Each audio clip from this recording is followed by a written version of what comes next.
Hello everyone, welcome. Today we're diving into the story of how the United States became the world's most powerful nation. You see, although America joined the two world wars a bit late, it played its cards right and managed to come out on top. Especially after World War I, America faced off with the Soviet Union in the Cold War, and it was the clear winner. From that point on, the United States became the undisputed global superpower. But this power isn't just about military strength or economic muscle. It's also about how American culture has spread and been embraced worldwide, creating a cultural influence unlike anything we've seen before. Even mighty empires like Rome and Britain never achieved the kind of prestige and dominance that America holds today. So, how did this country come to be? When did it start fighting for its independence? To answer that, we need to go back about 250 years, to the very beginning of the United States. Back in the 15th century, Europe was gripped by the fever of discovering new lands, and Britain was no exception. When King James I took the throne in 1603, he ended the war with Spain through the London Treaty. Instead of continuing battles, he aimed to expand Britain's reach by establishing overseas colonies. After several attempts, the first permanent English settlement in America was founded in 1607, Jamestown. Named after King James himself, this small settlement grew into what Europeans called the New World. This new world quickly became a magnet for immigrants from across Europe. Not just those seeking wealth, but also adventurers, people worried about their futures, and even criminals looking for a fresh start. Over time, Jamestown and surrounding areas evolved into 13 colonies. These colonies prospered in peace, far from the conflicts in Europe and Asia. Thanks to the democratic systems they built among themselves, they enjoyed steady growth. But tensions with Britain started rising. By 1754, the colonies gathered at the Albany Congress, and later in 1774, the Continental Congress met. Their goal? To unite against British rule.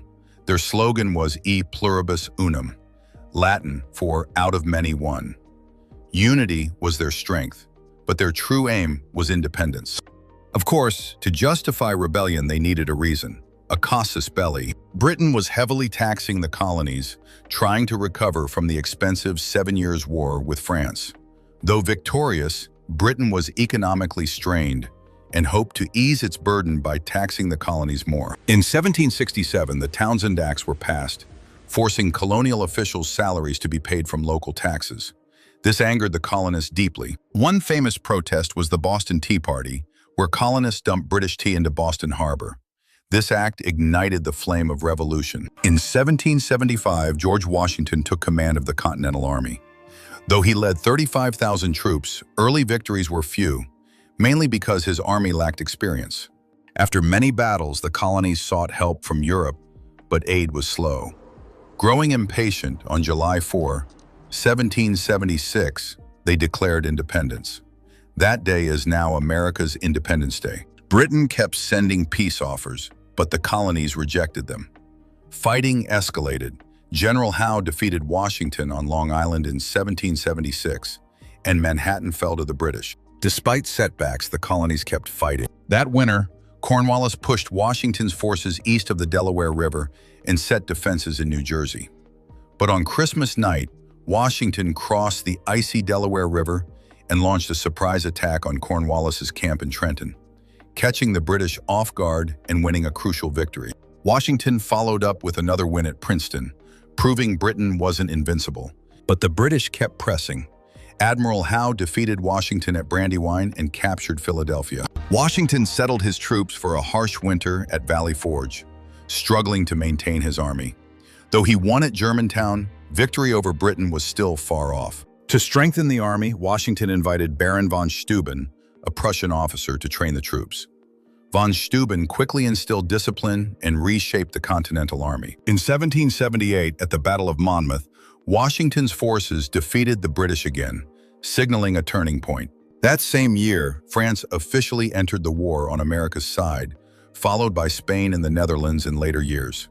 With European allies supporting them, the colonies gained momentum and started pushing the British back. The final major battle came at Yorktown. Cornwallis fortified Yorktown, waiting for reinforcements. Washington and French General Rochambeau laid siege, and after weeks of fighting, Cornwallis surrendered in October 1781. This victory effectively ended major combat in the colonies. After the war, diplomatic talks led to the Treaty of Paris in 1783, which recognized the United States as an independent nation. British troops finally withdrew, and Washington triumphantly entered New York City. The American Revolution had far-reaching effects. France and Spain suffered economically supporting the war, which contributed to events like the French Revolution and the loss of Spanish colonies in Latin America. History often connects events in chains of cause and effect. The American Revolution stemmed from the financial pressures Britain faced after the 7 Years' War, and their attempt to solve these issues through taxation sparked colonial resistance. The Revolution featured key leaders known as the Founding Fathers: John Adams, Benjamin Franklin, Alexander Hamilton, Thomas Jefferson, John Jay, James Madison, and George Washington. Their leadership shaped America's birth and early governance. In time, the United States would endure a civil war, expand westward, and gradually develop into the nation we recognize today. That wraps up our overview of the American War of Independence. If you enjoyed this, don't forget to subscribe and hit the notification bell so you won't miss upcoming videos. Thanks for watching, and see you next time.